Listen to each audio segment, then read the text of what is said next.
right, here we are. Here we are. The Cheesecake Factory? Yeah. I mean, I figure it's a great place to have a meal, some drinks. Out of all the places, you choose the Cheesecake Factory though? Not Ruth Chris, not Steak, not any of those fancy places. I mean, it's a great place to have a conversation, get to know each other. I'm a high value woman. That's not the type of place a woman like me goes to. What's wrong with Cheesecake Factory? I'm not in high school, I am grown. Who goes to the Cheesecake Factory anymore? I mean, it's just a first date. I figure it's a great place to get to know each other a little bit. It's giving broke. I mean, if you broke, just say that. And I don't date broke men. I can't believe my friend set me up with you. You took me to Cheesecake Factory. Oh my God.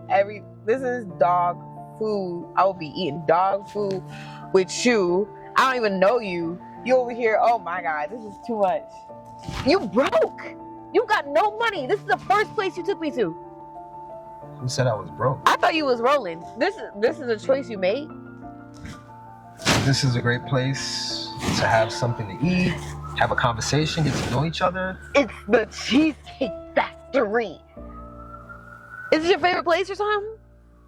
What's wrong with Cheesecake? No, I can't believe this. I'm gonna have to call my friend and I just wasted my night with you. I could have been doing so much stuff. Oh my God. Oh, you broke, bro.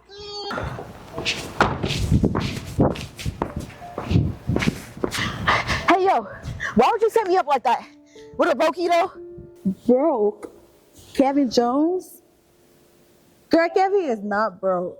He don't have no money. He took me to the Cheesecake Factory. Girl, he's the CEO of CMM Company. Girl, Kevin got money. Stop lying. CEO of what? I can't believe I set you up with this guy. You just messed it up. No, you're lying. Are you serious? Oh my God, okay. I'll call you back. I'm calling you. Wait. Kev, hey, I am so sorry. I shouldn't have said what I said. I was emotional. I'm hangry, okay? I assume you now know who I really am. I understand. You don't date broke men. You're allowed to date who you want. I personally don't date gold diggers, which is why I took you here for a first date. So, have a safe Uber ride home and take care of yourself. Wait. When I said broke, I was talking about mind and spirit. I'm so sorry. No, not real life. I'm so sorry. Wait, I'm sorry. Hey there, my name is Dr. Dennis Benzo and thanks for watching this video. Please subscribe to my channel and leave a comment in the comment section. Let me know what you think about this video. Like, share, and follow for more.